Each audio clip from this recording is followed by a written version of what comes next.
Усім прывітанне яшчэ раз, з вами па-ранейшаму Зміцер Лукашук. Працягваем абмяркоўваць падзею ў Беларусі і за яе межамі, і працягнем мы абмеркаванне з нашым новым госцем, а гэта спікер Координацыйнай рады Артём Брухан. Ну вот прывітанне, Артём, неяк вот спікер, я ўжо думаў там экс-спікер, там скажу ці яшчэ што-небудзь, но нет. Віншаваць? Ну так, можна, спікер чацвёртага склікання, трэба зрабіць за ўвагу. Ну да, вот бачыце, я яшчэ жыву яшчэ мінулым днём, да, можна сказаць і так, не перастроіўся.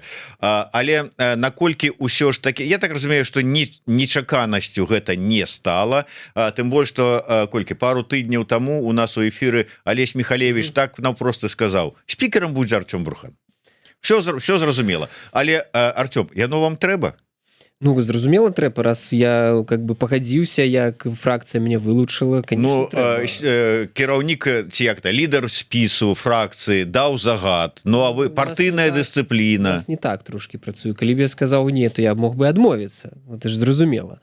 Бо і все, і кар'ера пошла. Вы напомніць, што ў мінулы раз я адмовіўся, і тады спікерам стаў іншы чалавек. Не будзем называць Інжаліку Мельнікаву, да? Да, Артём што-то ведаў тады, відаць. Не ведаў, але вось я пра тое, што адной з прычынаў, што ў гэты раз я таксама вырашыў не адмовіцца, бо я ўжо так, ведаеце, казаў у сваёй праграме перадвыбарчай на спікера, што прыйшоў як антыкрызісны спікер, каб захаваць гэты інстытут, каб ён працаваў, каб прайшлі гэтыя выбары.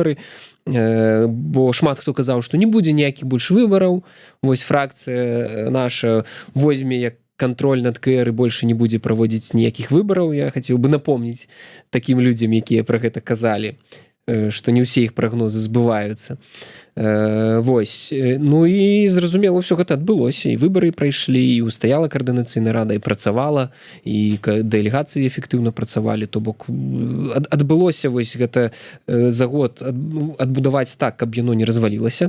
Ну зараз трэба ўзмацняць ролю Координацыйнай рады, тым больш такія гарачыя часы, я лічу менавіта ў такія гарачыя часы, як зараз, калі адбываюцца розныя сітуацыі, розныя падзеі, пра якія мы там паўгады назад не маглі нават уявіць. Такія інстытуты, абраныя інстытуты, прадстаўнічыя інстытуты будуць гуляць вельмі важную ролю. Таму вось таму я і пагадзіўся. Артём, слухайте, вот наколькі я памятаю, адным з вашых асноўных абяцанняў, калі вы уступалі на пасаду спікера Координацыйнай рады трэцяга склікання, было тое, што вы ўсё ж таки створыце юрыдычную асобу. Так і не стварылі, то есть абяцанне не выканалі. Як вам можна давяраць? Глядзіце, мы падалі ўсе дакументы, просто чакаем юрыдычнага рашэння польскага суду. Я не ведаю, я думаю, што ну вось-вось, мы падалі дзесьці там 1,5 месяцы таму, я думаю, часам ад месяца до 2 гэты разгляд ідзе, таму ну все будзе адпаведна з тым, як вырашыць польская бюракратыя, як кажуць. Таму сам працэс ужо ўсё, яна будзе створана, яна фактычна павінна быць створана, пытанне ў працэдурах. Добра, ёсць яшчэ так, вот это фактычна быў адказ на пытанне Вожыка Патрыёта, які пытаўся, чаму цягам папярэдняй кадэнцыі вашай не створана юрасоба. Ну і самае таксама другое галоўнае, было два галоўных такіх пытання у звязку з тым, хто што будзе. Это хто стане спікерам, хаця тут вялікай інтрыгі не было, і другое, хто стане сакратаром Координацыйнай рады. Ну, я не ведаю, як вырашыць Координацыйнай рады. Ну, усе ўжо былі перакананыя, што там сінія пальцы Краўцова не расціснуцца. Ну, трэба ў яго запытвацца, але вось тых кандыдатур, якія я чуў, якія абмяркоўваліся з рознымі фракцыямі, прозвішча Івана там Краўцова няма. Ну да, я таксама ведаю, што яго там прозвішча няма, і гэтым разам ён не планаваў ісці, але вось сапраўды такі цікавы момант. І нават у нас у эфіры ўжо быў чалавек, які хоча вельмі стаць сакратаром Координацыйнай рады, але ж гэта азначае, што чалавек сыходзіць, ну то есть кладзе мандат на стол. Так, ён ужо не зможа галасаваць, удзельнічаць як дэлегат Координацыйнай рады ў працы Координацыйнай рады, толькі як сакратар. Артём, давайте... Але кандыдатур, дарэчы, некалькі, наколькі я ведаю, таму паглядзім яшчэ вось тут пытанне, дарэчы, па сакратару. Я вось нават не ўпэўнены, я не магу сказаць, 100%, хто будзе, хто не будзе з тых раскладаў палітычных, якія ёсць. Вот вы чалавек ужо з досведам працы ў каардынацыйнай радзе, ведаеце, як працуе, былі там і горшыя і лепшыя часы, і вось зараз былі першыя пасяджэнні ўжо атрымліваецца, так? Адно першае пасяджэнне, ну але потым яшчэ было галасаванне. То вот гэтыя працэдуры, калі праходзілі ўжо новага склада, вот как бы прыйшлі маладыя, гарачыя, умоўна кажу, ну і ўжо как бы таксама з досведам. І як у вас уражанне пасля першага? Добрае ўражанне. Ну вот калі вы глядзелі спіс, дакладней паказчыкі па галасаванні і бачыце, што ізноўку абрана такая колькасць дэлегатаў, а зарэгістраваліся на ўдзел у першым пасяджэнні далёка не ўсе. Мы глядзім галасаванне, ізноўку удзел у галасаваннем далёка не ўсе, а спіс аб'яднаная грамадзянская платформа увогуле праігнорыў. Гэта пра што сведчыць? Не, ну што тычыцца гэтай платформы, я так разумею, гэта іх там палітычная пазіцыя, ім там не падабалася першае паседжанне, як працэдурна было аформлена, ну, маюць права на такое меркаванне, а частка дэлегатаў, ну я не ведаю, чаму не прагаласавалі, можа нейкіх там з прычын там чагосьці яшчэ, улічваючы колькі там галасоў у платформы аб'яднанай грамадзянскай, то атрымліваецца не прагаласавала там ці 6 ці 5 дэлегатаў, ну, то бок не так шмат. А платформы, я так разумею, гэта іх там была нейкая свая пазіцыя, яны ее выказалі, ну таксама маюць права, але паўтаруся, з гэтага пункту гледжання я ўжо казаў, ну можна было прагаласаваць там, але тут такое галасаванне было, што так ці не, таму вось яны праігнаравалі, прадэманстравалі сваю пазіцыю стаўлення да самой першага паседжання. Ну вось так. Ну, першае галасаванне добра, а першае пасяджэнне, на якім з 80 колькі было прысутнічала? 64, 65. Ну, у любым выпадку колькі? 35-36 чалавек увогуле не прысутнічалі? Ой, 20. 15, да, выбачаюсь. Ну, 15 чалавек. Ну, часовыя паясы, можа, 10 людзі ў камандзіроўках, розныя могуць быць прычыны. Ну, 15 чалавек, гэта шмат, паўтаруся, але гэта не крытычна. Было б дрэнна, калі было там 40-30, тады, конечно, гэта была б велізарная праблема. Я скажу, што актыўнасць, калі мы захаваем такую актыўнасць, гэта будзе супер. Уявіце сабе, вы працуеце у брэсцкім аблвыканкаме, і там, ну я не ведаю, там нейкае там першае пасяджэнне, якое, ну як яно там лічыцца, ну, так. пасля адпачынкаў летніх, там, калі там па восені першае пасяджэнне, і там пэўная частка, ну, даволі значная супрацоўнікаў просто не прыходзіць. Ну, супрацоўнікі, якія атрымліваюць зарплату і знаходзяцца на кантракце, гэта адно, а дэлегаты, абраныя людзьмі, гэта іншыя. Яны перад людзьмі павінны будуць справаздачыцца, чаму яны прагульваюць гэтыя агульныя паседжанні. Але таксама за гэтым как бы трэба глядзець, вось чаму тая фракцыя, тыя дэлегаты, за якіх вы галасавалі, яны, напрыклад, не ходзяць на паседжанні, але гэта цалкам, паўтаруся, валантэрская праца, валантэрская дзейнасць, хутчэй нават. Таму тут как бы выстаўляць вельмі моцнае патрабаванне, што ўсе 80 павінны хадзіць, ну, даволі складана, гэта складана заставіць, прымусіць людзей гэта рабіць. Але паўтаруся, вось гэтыя выбары гэта вельмі добра паказалі, у тым сэнсе, што ну калі хтосьці лічыць, што нейкая там фракцыя ему падабаецца ці не падабаецца, яны проста інакш галасуюць. Мінулы раз хтосьці галасаваў там за адну, гэтым разам яны паглядзелі, што людзі не ходзяць, і вось не падтрымалі гэты спіс. Ну, нормально, вось гэта палітычная адказнасць перад выбаршчыкамі. Як і папярэдне прагучалі ўсё-такі словы пра тое, што валантэрская у прынцыпе праца, то бок бюджэт нейкі ўсё ж таки будзе, не будзе ў каардынацыйнай рады? Надзейнасць каардынацыйнай рады медыагрупы. Будзе. Любімае пытанне Кныровіча. Ну, там на медыагрупы, там сакратарыята нейкія для агульных паседжанняў, але заробкі дэлегатам не плоцяцца. Ну, заробкі зразумела, але нейкі бюджэт на нейкую там працу, на нейкія там сустрэчы, можа быць, на арганізацыю офлайн пасяджэння нейкага важнага. За ўсё будзе так. Адкуль? Ну, партнёры, донары міжнародныя, так. Як і заўсёды. Як і заўсёды было ў каардынацыйнай радзе, дарэчы. Справаздача будзе? Ну так, і яна ж ёсць. Кожныя паўгады павінна быць справаздача. У нас была нашай працы каардынацыйнай рады агульная справаздача. Яшчэ будзе справаздача сакратарыята, калі бюджэт будзе выкананы. Добра. Другое важнае пытанне, гэта ўсё ж такі чаканне рэформаў. Якія будуць рэформы? Вот що ж таки спікер ужо ёсць. Вы як ну как бы чалавек, які кіруе нейкімі пэўнымі працэсамі арганізацыйнымі у тым ліку, як будете, куды будете арганізоўваць гэты працэс рэформы? Ініцыяваць рэформы могуць фракцыі толькі, гэта палітычнае рашэнне саміх фракцыяў. Спікер не можа самастойна ініцыяваць тую ці іншую рэформу, але я ўжо паўтаруся, як было на паседжанні, казаў, што я бачу рэформу Координацыйнай рады ў плане таго, што трэба павысіць яе уплыў на аб'яднаны пераходны кабінет. Магчыма разгледзець магчымасць, каб Координацыйная рада прызначала частку прадстаўнікоў аб'яднанага пераходнага кабінета. Зараз Координацыйная рада можа толькі рэкамендаваць кіраўніцы ці прызначыць, ці не прызначыць, то зараз прапанова менавіта разгледзець магчымасць, каб частку прадстаўнікоў, напрыклад, па ўкраінскаму фармату намесніка, прадстаўніка па міжнародным накірунку і, напрыклад, прадстаўніка па абароне, каб прызначала там кіраўніца аб'яднанага пераходнага кабінета, гэта там цалкам яе как бы адказнасць, а, напрыклад, астатніх прадстаўнікоў прызначала Координацыйная рада. Вось такі варыянт, напрыклад. Я вось думаю, што я бы такое падтрымаў бы. То бок, ну пакуль што я з вашых слоў не бачу нейкай такой, ну я груба скажу, такой кардынальнай рэфарматарскай ломкі КР. Ну так не, я как бы ніколі не прапановаў кардынальную рэфарматарскую ломку. Ну таму можа хтось нейкія фракцыі прапануюць там вы за касметычныя такія. Ну, паступова, я б хутчэй казаў, не касметычныя, паступовыя. Вы вводзіць Координацыйную раду, ну не то што з падпарадкавання, а з ценю кабінета, офіса не плануеце?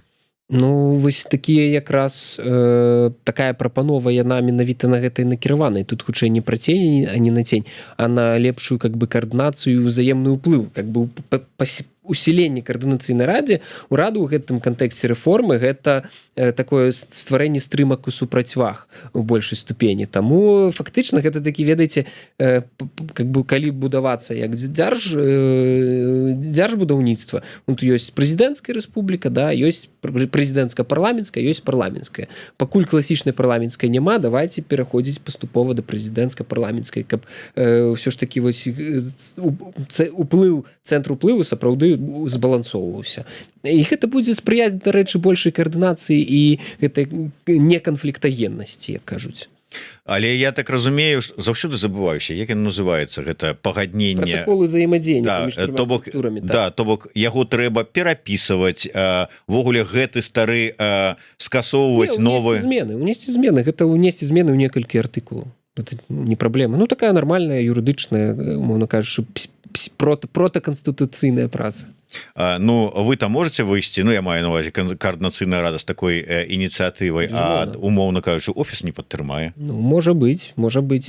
Всяка можа быць, трэба ў офісы пытацца, ці падтрымаюць яны ці не. Так, трэба будзе ствараць упаўнаважаную працоўную групу, там гэта абмяркоўваць, шукаць кампрамісы і прыходзіць да нейкай фармулёўкі, якая дазволіць унесці змену гэты протакол. Бо там прапісана, што трэба, мне падаецца, кансэнсусам трох структураў. Вось менавіта. І як вы думаеце, вот вас адпусцяць, типа там, ну ідзіце, ребята, ладно, вот вам свабода, гуляйце. Паглядзім, пабачым, пажывем, пабачым. Ну я, дарэчы, думаю, а чаму не? Я думаю, што Координацыйная рада ў стане как бы цвяроза ацэніць свае сілы, свой уплыў і прапанаваць аргументы, чаму гэта важна зрабіць. Ну што ж, чаго чакаць бліжэйшым часам ад Координацыйнай рады? Увогуле, Артём, як вы лічыце, КР-3 з якім іміджам і з якой, ну я не ведаю правильно сказаць, ну узроўнем даверу з боку беларусаў скончыла сваю працу? Ну, скончыла сваю працу з узроўнем, які мы бачылі на выбарах у Координацыйную раду. Гэта сведчыць, што сапраўды, ну, імідж вельмі яго как бы моцна атакоўвалі, ён з часам спрабавалі забрудзіць, але агулам Координацыйная рада як інстытут усе разумеюць, што ён патрэбны. Я вось у вельмі малой часткі людзей чытаў у каментах, што яна ўвогуле не патрэбна, трэба яе распусціць. Агулам там больш людзі казалі, што яна патрэбна, але па-іншаму фармавацца, она патрэбна там і што іншае. То бок сам па сабе інстытут як Координацыйная рада вельмі важны, важны, усе гэта вельмі добра разумеюць. Што тычыцца агулам, людзі дэпалітызаваныя і расчараваныя, ну гэта той працэс, які быў, ёсць і, на жаль, працягваецца, але я паўтарусь, як мы бачым, сітуацыя ў рэгіёне, сітуацыя вакол Беларусі, она вельмі хутка развіваецца і змяняецца. І калі учора все казалі, што ўсё гэта не патрэбна, трэба ўвогуле ўсім разысціся, то заўтра ўсё можа быць зусім інакш. Таму гэта вось пра тое, што ну так, можа, штосьці не так нам падабалася, як яно працуе, але важнасць гэтага інстытута, людзі, якія думаюць трошкі больш, чым за сёння ці заўтра, ну, яны разумеюць. Калі наступнае пасяджэнне? Зараз ідзе галасаванне, мне падаецца, наступны аўторак. Якія тэмы асноўныя? Я думаю, што на наступным пасяджэнні будуць дэбаты на віцэ-спікера, віцэ-спікераў. Магчым, пакуль іншых тэмаў я не чуў, але я вось, калі мяне абралі, я заклікаў першым сваім заяве, прапанове, я заклікаў чальцоў каардынацыйнай рады разгледзець магчымасць нейкіх прыняцця дакументаў, звязаных з неабходнасцю не дапусціць уцягвання Беларусі ў вайну. І ў якасці інструмента, как бы, як ужо я казаў, я бачу найлепшым спосабам гэта нацыянальны дыялог праз круглы стол, каб беларускае грамадства дамовілася і прыняло нейкія рашэнні з удзелам дэмакратычных сілаў, прадстаўнікоў рэжыму Лукашэнкі, грамадзянскай супольнасці, экспертаў, пад міжнародным назіраннем, каб мы паспрабавалі знайсці шляхі, каб Беларусь сапраўды не была ўцягнута ў паўнавартасна ў гэтую вайну. Вось трэба шукаць такія шляхі. Я думаю, гэта зараз, на дадзены момант, дарэчы, каардынацыйная рада для гэтага была створана, каб выйсці з унутрапалітычнага крызісу ў Беларусі. Яна фактычна вяртаецца да сваёй функцыі, але ўжо ў новых геапалітычных і міжнародных умовах. Так, очень интересно узнать мнение Артема по поводу поста Колоса в Фейсбуке о проведении выборов спикера. Выглядело как оправдание Колоса собственного фейла с неподготовкой к выборам. Ну, я гэты пост Колоса не читал, тому ничего сказать не могу. Не ведаю, Артем бачыў, не бачыў. Ну, увогуле, как бы, я не ведаю. Трэба ўсё ж таки уметь дамаўляцца і шукаць сяброў, тому что, як мы глядзім по вынікам галасавання, за Колоса як кандыдата на спікера прагаласавала толькі яго спіс 4 чалавекі. Ну, так. Ніводнага чалавека з іншага спісу, не нават тыя, которые, может быть, не падлюбліваюць брухана там ці спіс латушкі руха за свабоду, альбо не прагаласавалі. Вы самі, як кажуць, адказалі на гэтае пытанне. Па-другое, ну, мне падаецца, што добра, што ён пайшоў, каб стварыць нейкую канкурэнцыю, але як гэта было зроблена, ну, я думаю, што людзі, можа, нават некаторыя бы яго і падтрымалі, але выглядала гэта трошки так, ну, прыйсці да людзей і выказаць дэманстратыўна да іх непавагу. Маё асабістае ўражанне, чаму людзі как бы трошки абразіліся, чаму дэлегатам гэта не спадабалася, бо гэта было вельмі так непаважна, без павагі да ўсіх дэлегатаў. Ну, я просто прыйшоў і не падрыхтаваўся, бо я хацеў прадэманстраваць, што я лепш тут у вас за ўсіх, і я хачу прадэманстраваць, што каардынацыйная рада вось такая, сякая, і вы тут такія-сякі. Ну, зразумела, людзі как бы нервова адрэагавалі. Калі мэтай было менавіта как бы прыцягнуць увагу да сябе, ну, можа, і атрымалася. Я думаю, у гэтым, дарэчы, і стратэгія ёсць. Ну, увогуле, прынцыпе... Але людзей трэба паважаць і спрабаваць выбудоўваць нармальна адносіны, а не как бы глядзець сверху, што ты самы умны, а яны тут усе дурні. У любым выпадку, тое, што Андрей Колос выставіў сваю кандыдатуру на пасаду спікера, вельмі добра. Так, супер. Таму што, ну, как бы, не вельмі добра б глядзелася, калі б вот один Артём Брухан, больш ніякіх кандыдатаў, прэтэндэнтаў нема, ну і как-то, ну і сказалі бы, ну і шо это у вас безальтэрнатыўныя выбары? Цалкам згодны, таму за гэта я яго і падчас дэбатаў падзякую, зараз падзякую, што, ну, добра, што вылучыўся. Дзякую. Артём, некалькі пытанняў таких агульных, але ў звязку з каардынацыйнай рады, і хацеў бы потым яшчэ іншыя тэмы з табой закрануць. Першае, усё ж такі, скажы мне, як вот ужо спікер абраны, які будзе арганізоўваць далей працу, як табе бачыцца сітуацыя з двумя чальцамі чалінями правільнее координацыйнай рады Аліна Харысова і Александра Мамаева. Вот эти сітуацыі, скандалы з імі вакол іх напярэдадні пачатку працы і вот зараз далей як табе бачыцца праца гэтых супраца гэтых людзей у новым складзе? Ну глядзіце, яны наколькі я ведаю застаюцца чалінямі фракцыі еўрапейскі выбар. Фракцыя там не ведаю як і там выказала недавер толькі да Александры Мамаевай. Ці сыдзе нас фракцыі ці не сыдзе, я пакуль інфармацыі не валодаю.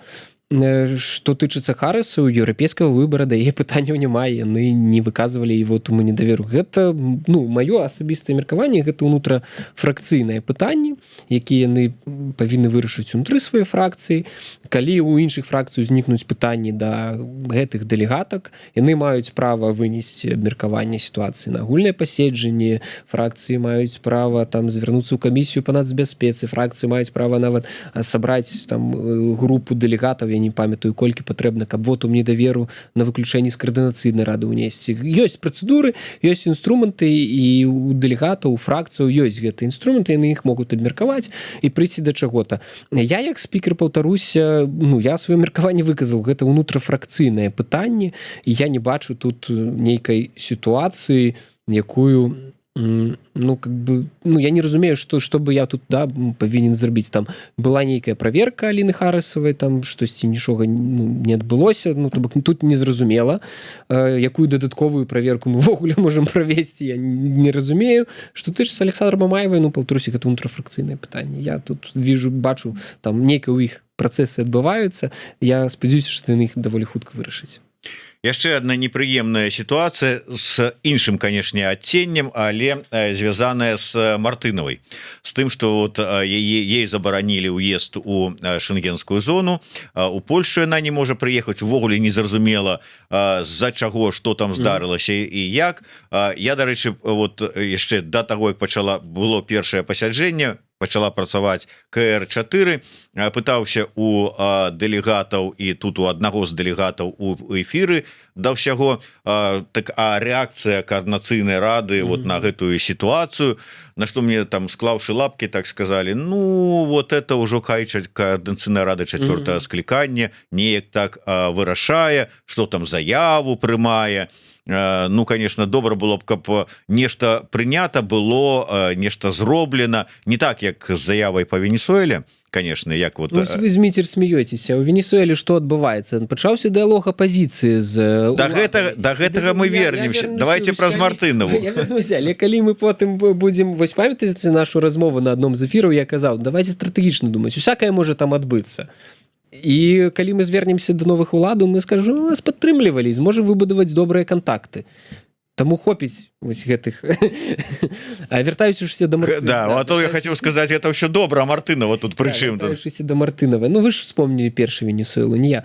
Вяртаючыся да Мартынавай, трэба разабрацца ў сітуацыі. Яна, мне падаецца, да адвакатаў звярнулася, там ідзе нейкія разбіральніцтвы, але я асабіста лічу, што, конечно, трэба падтрымаць, яна чаліні координацыйнай рады, трэба разабрацца ў сітуацыі і, спадзяюся, ўсё вырашыцца тым выглядзе, што яна зможа. То бок гэта ануляванне яе там візы ці чагосьці, ці забарона на ўезд у Еўрапейскі Союз будзе анулявана, што гэта ці памылка, ці просто сапраўды нейкая перастрахоўка з боку польскіх службаў. Я спадзяюся, што гэта пытанне будзе вырашанае. Я не думаю, што там сапраўды існуюць нейкія вельмі жудасныя праблемы. Гэта хутчэй, маім меркаваннем, гэта выглядае як нейкая перастрахоўка з боку польскіх службаў.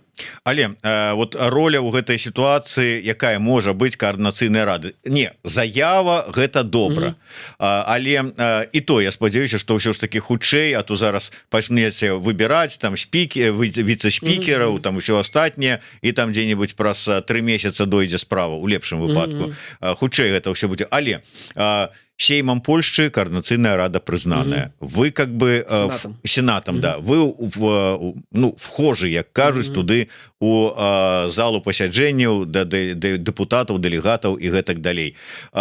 Асабіста, калі браць па іншай нават лініі, там НАО, вы са спадаром Павлом таксама сустракаеце і маеце кантакты з польскімі палітыкамі, чыноўнікамі, і гэтак далей. Можа быць, по гэтай лініі таксама неяк так закінуць інфармацыю, там ці скажем паспрабаваць выйсці на кіраўніка дэпартамента міграцыйнага. Ну трэба, паўтаруся, разабрацца, чаму ўвогуле мы няма фактуры, чаму ўвогуле адбылося забарона на ўезд. Калі будзем разумець, конечно, можна выхадзіць і на пагранічную службу там ці на кагосьці яшчэ, можна напісаць ліст зварот там, скажем, да кіраўніка АБВ. Ну, тэоретычна можна, я вось тут не ведаю, наколькі яны как бы, ну, што яны адкажуць, але можна, гэта ўсё можна зрабіць, я не бачу тут праблемы. Хутчэй зараз трэба просто ад Тацяны атрымаць фактуру, да, пра што пісаць і на падставе чаго там, мы не ведаем, не валодаем сітуацыі, але агулам так все можна паспрабаваць, я думаю, але паўтаруся, ўсё ж такі Польша гэта суверэнная дзяржава, яна прымае свае рашэнні, мы пралабіяваць, паспрабаваць можам, але канчатковае рашэнне ўсё роўна будзе за імі. Вось тут ёсць такі нюанс, то бок неважна, там ты дэлегат каардынацыйнай рады, беларус, які просто тут працуе і пражывае, вымушаны з'ехаць, і у нас ніякіх дадатковых прывілеяў няма. Так, пытанне ад вожыка патрыёта, на які ніжэй потым адказаў наш іншы глядач. Я гэтую адказ пазней працытую, але пакуль вашага адказу хацелася б пачуць на пытанне, ці цяпер ёсць у каардынацыйнай рады агульнае разуменне таго, чым мусіць займацца КР? Бо такое пытанне, ну, как бы агулам каардынацыйная рада, зразумела, гэта как бы некалькі фракцыяў палітычных, якія маюць сваё бачанне, але ёсць статут. Я паўтарусь, у нас ёсць статут, і там прапісана, чым яна павінна і мусіць займацца. Пытанне, што яна будзе выносіць у прыярытэт. Ну, то бок, ёсць фракцыі, якія лічаць у прыярытэт напрацоўка рэформаў для будучай Беларусі, там, эканамічных і іншых. Ёсць фракцыі, якія лічаць зараз, вось, як, напрыклад, мы прыярытэтам арганізаваць працу па падрыхтоўкі да нацыянальнага дыялога, круглага стала. Ёсць фракцыі, якія лічаць, што галоўнае гэта ўплыў на аб'яднаны пераходны кабінет. Але гэта ўсё ў межах статутных паўнамоцтваў.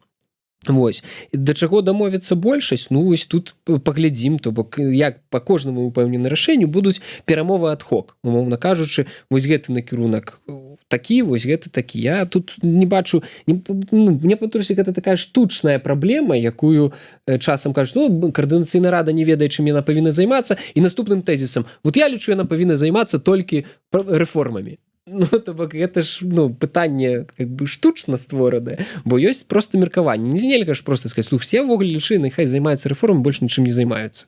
Ну, не, больш шырэй паўнамоцтвы, шырэй дзеяння, але рэформы таксама добра. Ну, вот і адказ, які дае іншы глядач пад нікам Максім на гэтае пытанне вожыка. Мне падаецца, што пытаннем круглага стала мусіць займацца каардынацыйная рада. І ось ўсё ж таки пытанне круглага стала, нацыянальнага дыялога, яно таксама мала таго, што ізноўку набыло новае нейкае жыццё, яно было прамоўлена падчас сустрэчаў і как бы выказванне меркавання, што цяпер рабіць вот Лукашенко ў гэтай сітуацыі, ультыматума Зяленскага, ўсё астатняга. Латушка сказаў, што вот менавіта нацыянальны дыялог, круглы стол могуць дапамагчы выйсці з гэтай сітуацыі. Ваше бачанне, ёсць будучыня ў гэтай ініцыятывы? Я бы хацеў напомніць, што я быў адным з распрацоўшчыкаў гэтай ініцыятывы. Ініцыятарам, скажем, болей. Так, калі б я не верыў у гэтую ініцыятыву, я б яе таксама не прасоўваў, не распавядаў пра яе, бо я, дарэчы, не проста веру, я ўпэўнены, што ў некаторы час мы ў гэтую кропку прыйдзем. Пытанне калі? Вось гэта ключавое как бы пытанне, да? Яно паўгады таму, нават год таму, да, калісьці ўпершыню вось пра гэта пачалі публічна казаць, там некаторыя круцілі пальцам у віска. Казалі, да што вы там, ну, фігнёй займаецеся. Прайшло паўгады, ужо как бы, ну, не пальцам у віска, ўжо партнёры пачынаюць разумець, пра што размова, ўжо партнёры кажуць, слухаць, так гэта магчымы рэальны варыянт. Сапраўды можна паспрабаваць штосьці прыдумаць па гэта. А зараз, вось з улікам таго, што зараз адбываецца, актуальнасць мірнага выхаду з палітычнага крызісу праз нацыянальны дыялог, круглы стол, гэта ж неважна як назваць. Сутнасць у тым, што гэта дыялог паміж беларускім грамадствам, дэмакратычнымі сіламі, уладамі, рэжымам, прадстаўнікамі функцыянальных уладаў дзеля того, каб знайсці нейкі кансэнсус, каб, па-першае, не ўцягнуць Беларусь у вайну паўнавартасна. Па-другое, каб выйсці з гэтага палітычнага крызісу, што за сабой пацягне ўжо как бы выхад з ізаляцыі агулам Беларусі. Гэта вельмі важныя рэчы, якія без падтрымкі агулам грамадства і публічнай дыскусіі сапраўднай не адбудзецца. Таму я думаю, што сітуацыя можа по-рознаму развівацца, тым больш адным з важных фактараў поспехаў такіх прыкладаў круглых сталоў, нацыянальных дыялогаў, гэта паслабленне ў той час Савецкага Саюза было.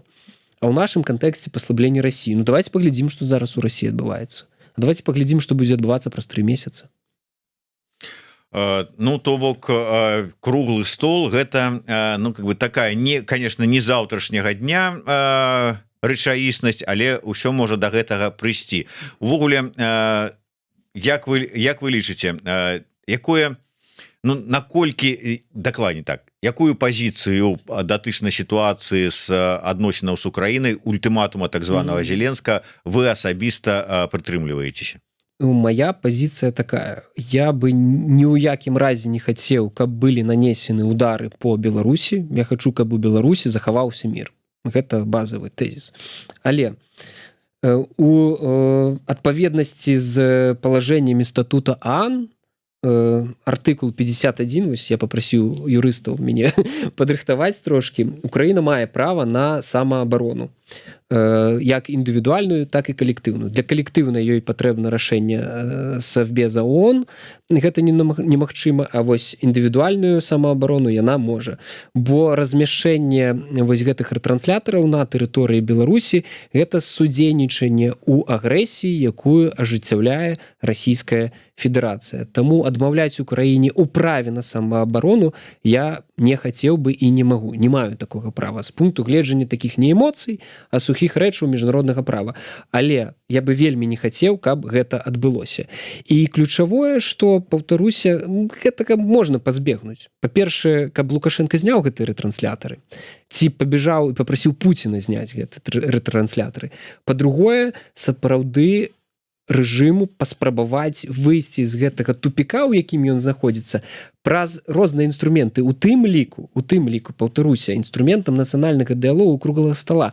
Бо мадэратарам, назіральнікам, удзельнікам гэтага працэса можа быць у тым ліку і Еўрапейскі Союз, і ў тым ліку Украіна. А ўдзел Украіны ў гэтым палітычным, умоўна кажучы, працэсе ў Беларусі, гэта будзе гарантаваць бяспеку як для Украіны, так і для Беларусі.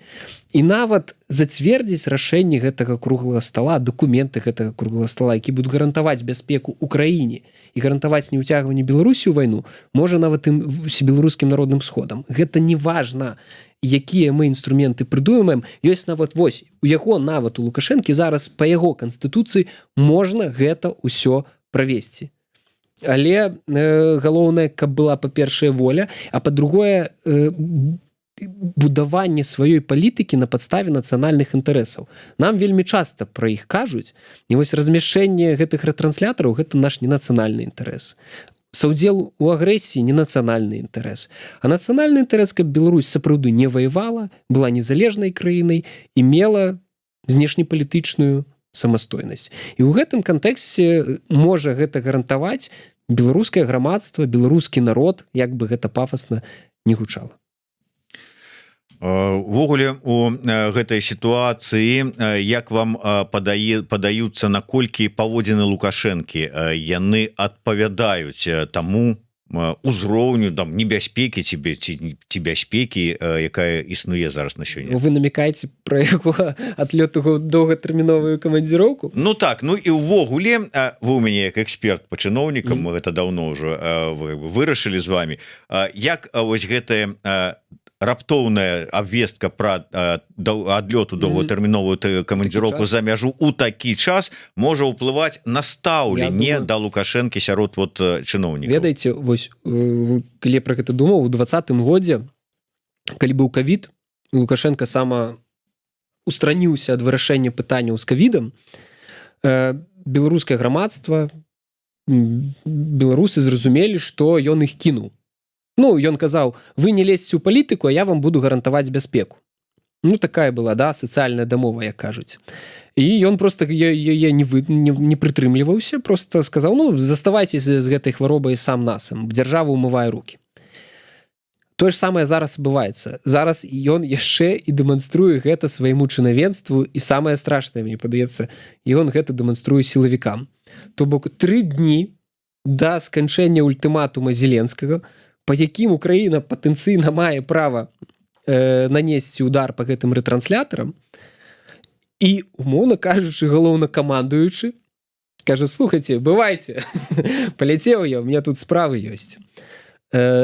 Ну, нават у краінах, калі адбываецца нейкі крызіс, кіраўнікі краінаў адмяняюць свае міжнародныя паездкі, застаюцца ў краіне. Калі ёсць пагроза там вайны, баявых дзеянняў, пажараў, да чаго заўгодна, трэба заставацца у дзяржаве і з прадстаўнікамі гэтай дзяржавы, чыноўнікамі, сілавікамі, дэманстраваць, што ты яшчэ гэтым працэсам кіруеш. А тут крытычная, безумоўна, сітуацыя, і ніхто не мяняе свой календар, не разумеючы то, што ну а што яны мне ўсё роўна скажуць, я што хачу, то і раблю. Але я думаю, гэта па маральным псіхалагічным стане як сілавікоў, чыноўнікаў гэта вельмі моцна ударыла, бо людзі зразумелі: ну будзе нейкая вельмі крытычная сітуацыя, ён таксама зляціць, а мы будзем крайне, мы будзем адказваць перад усімі, а што ж тут такое. Тады ён как бы навошта? Ну Турчын, я думаю, таксама трошкі ў шоку, да? Па шапке атрымліваць кожную нараду гэта адно, а другое у крытычны час. Ну все, цяпер ты тут кіруй, адказваеш за ўсё. Ну я думаю, што гэта не вельмі прыемна для іх. Я упэўнены, што і больш за ўсё сілавікі і генерал у гэтым сэнсе. Ну гэта выглядае, галоўнакамандуючы просто пакідае краіну напярэдадні нейкіх крытычных рэчаў. Зразумела, што можна сказаць: ну глядзіце, там все будзе добра, я ўсё вырашу. Але ўсё роўна гэта вельмі недобра выглядае. Ну і трэцяе, што перадаваць праз губернатара, старшыню аблвыканкама: вы трымайцесь, все будзе ў парадку, не самому сказаўшы гэта, там заяву зрабіўшы, не прыехаўшы ў Гомельскую вобласць, заявіўшы пра гэта. Гэта таксама ж гэта дэманструе, што дыстанцуецца ад вось гэтых складаных пытанняў Лукашенка ў крытычныя моманты. Ну вось зразумела, класна бегаць з аўтаматам, калі там ведаеш, што дзяўчынкі ў белых плацях там дзесьці, а іншая зусім справа, калі сапраўдная, мінімальная нават пагроза дзесьці існуе. Іншыя паводзіны, і гэта ж счытваецца, гэта ж бачна. Сёння Павел Усаў у эфіры у нас адзначыў, што вось гэтае маўчанне, ухіленне ад адказу Зеленскаму на яго ультыматум у сваім стылі Лукашенко пазбягае. Маўчыць увогуле, перадае нейкія словы праз губернатара, а не так, як раней: шо ты там накурыўся, укалоўся там да 2-3 дні, хто там вот і шо там, дзе гэта ўсё? С аднаго боку. З другого боку, нейкія вельмі мягкія каментары вайскоўцаў і сілавікоў на прыкладзе Вальфовіча, і ашалелыя нападкі на Украіну, на Зеленскага з боку лукашэнкаўскай прапаганды. Пра расійскую ўвогуле не гаворым. То бок вот такія. І Усаў кажа, што вот гэтае маўчанне, уход ад каментавання Лукашэнкі, яно больш падазронае і небяспечнае, чым бы ён кідаўся нейкімі там заявамі ў сваім стылі. Чым яно выклікана? Яго рыторыка ўвогуле паціхеньку змянялася апошнім часам. Ну вось як вы казалі, да, ад Кіеў за 2-3 дні там нюхал, абкалоўся, абкурыўся, да гэтага, да Владзімір Александрович, прабачце, па-першае, а па-другое, ўвогуле маўчанне ў гэтай сітуацыі. І гэта звязана не з тым, што штосьці такое страшнае адбываецца, гэта звязана з тым, што адбываецца ў Расіі. Я ўпэўнены, што Лукашенко праз ААЦ, КДБ, там, выведку, ён ведае пра сітуацыю ў Расіі нашмат больш, чым мы з вамі. Ведаем з медыа і з таго, што бачым па тэлеграм-каналах. Я ўпэўнены, што прагнозы яму кладуць не вельмі добрыя па Расіі. І вось гэта адразу змяняе рыторыку. Ну, то бок, вельмі класна быць на баку таго, што ты, калі ты лічыш, што вось мы там за 2-3 дні Кіеў возьмем, а я праз Адэсу буду гнаць калій. Гэта адна рэч. Потым рыторыка здвінулася у... Што там ён казаў? Расія не можа прайграць. цяпер Владимир Александрович, прабачце, і ўвогуле зараз маўчанне. Гэта ўсё звязана менавіта з тым, што адбываецца ў Расіі. Яго ключавы саюзнік зараз знаходіцца ў складаным становішчы. І зразумела, ён не хоча, каб разам з гэтым ключавым саюзнікам ісці на дно, ці каб яго, як ён кажа, пад гэтымі заваламі заваліла. Таму вось спрабуе трымаць вось гэты баланс, каб как бы і Пуціну, да, ну, то бок не пабежаць выбачацца перад Зеленскім і казаць, я зраблю ўсё, толькі не рабі нічога, ну, ён не можа, бо перад Пуціным і само, можа, эго не дазваляе. А перад Зеленскім ён таксама ўжо не можа казаць, бо рытарычная эскалацыя можа прывесці да адказу таксама. Вось. А вайсковыя вельмі добра разумеюць, што яны не хочуць ваяваць. Ну, глядзіце, па Маскве б'юць. Крым, все, што адбываецца ў Расіі, яны ж вельмі добра вайсковыя, лепш за нас ведаюць, што іх ПВО, супрацьпаветраная абарона, яна не справіцца, калі украінцы захочуць штосьці зрабіць. Таму яны ж не хочуць ваяваць, яны хочуць атрымліваць там заробкі і гэтак далей, і ваяваць не хочуць, і дай Бог, каб далей не хацелі. Вось, таму і рыторыка змяняецца. А прапаганда тут выглядае, што выйшаў рассінхрон. То бок ім не спусцілі нейкай метадычкі зразумелай, ці спусцілі метадычку, тыпу, вы гаўкаеце, а военно-палітычнае кіраўніцтва адбудоўваецца. І тады прапаганда, как бы, ну, все будуць разумець, там расійскія аналітыкі будуць глядзець прапаганду і казаць, ну, інфармацыйнае поле застаецца такім жа. А ўжо на военно-палітычным узроўні рыторыка зусім іншая, супрацьлеглая. І вось тут, как бы, можа з гэтым пагуляць. Сітуацыя, калі ўсё ж таки нейкія удары адбываюцца, уявім сабе, не хочам гэтага, але уявім сабе, што адбываецца. Зараз таксама аналізуюць і выказваюць сваё меркаванне, што як это ўспрымуць беларусы, што будзе адбывацца ў беларускім грамадстве, кажуць пра яднанне вакол сцяга ў такім выпадку, ну, бо напад з іншай краіны і гэтак далей. Не будем казаць за ўсю Беларусь. Чынавенства у такой сітуацыі, яно аб'ядноўваецца вакол, так бы мовіць, павадыра, ці тут спрацоўвае ўсё ж таки ратаваць сваю скуру? Ну, паглядзіце, калі ўспамінаюць 20-й год, мы тады ўсе чакалі, што вось-вось зараз гэты падмурак бюракратычна-чынавенскі пасыпецца. Яны глядзелі на сілавікоў, але, па-першае, частка там людзей павыходзіла, другая частка, якая выказвалася супраць, потым ціхенька пасыходзілі, там вельмі шмат кадраў змянілася. Але ў першыя дні, я вам скажу так, большасць, што будзе рабіць тое, што зараз робіць Лукашенко. Паляціць у доўгатэрміновую камандзіроўку? Глядзець, хтосьці захварэе, хтосьці яшчэ штосьці, будуць назіраць. То бок не будуць там пераходзіць там на бок там народу, я не ведаю, як там будзе сітуацыя развівацца, але пры гэтым і не будуць там вакол яго канцэнтравацца. Вакол яго канцэнтруецца вельмі маленькая колькасць людзей. Ну, давайте успомнім першыя дні, першыя тыдні 20-го года, з якім складанасцямі ён збіраў гэтыя мітынгі, як усе спрабавалі дзесьці адбудавацца, дзесьці там збегнуць і гэтак далей. Ну, было. Я памятаю, аблвыканкам першыя дні там увогуле паралізаваны быў. Все ў курылках просто стаялі, не ведалі, што там адбываецца. Ну, было. Таму яны будуць просто назіраць, як будзе развівацца сітуацыя. А нейкая актыўная частка вакол яго можа і збірацца, але адна справа пратэсты мірныя, а другая справа вайна, і тут все роўна будзе вельмі шмат залежыць, як сабе павядуць менавіта сілавы блок. А грамадзянскае чынавенства будзе вось так балансаваць і назіраць за сітуацыяй. Але шмат што будзе залежыць ад рашэнняў самого рэжыму, як ён будзе адрэагаваць. Ён можа как бы ніяк не адрэагаваць. Ну, адбыліся удары, адбыліся, штосьці там прапаганда распавядзе, што молния ударыла.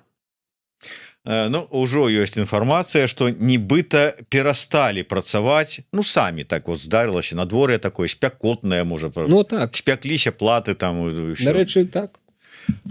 Ну што ж, дзякуй вялікі, на сёння мы развітваемся, ну але не апошні раз новаабраны спікер каардынацыйнай рады 4-го склікання Артём Брухан у нас у эфіры. Будзем працягваць сачыць за дзейнасцю КР, за рэформамі, касметычнымі ці не вельмі касметычнымі, але якія будуць, ты будзем вам дакладаць. Ну і безумоўна с Артёмам разам будзем абмяркоўваць іншыя сацыяльныя, палітычныя і геапалітычныя падзеі. Да сустрэчы, жыве Беларусь. Конечно.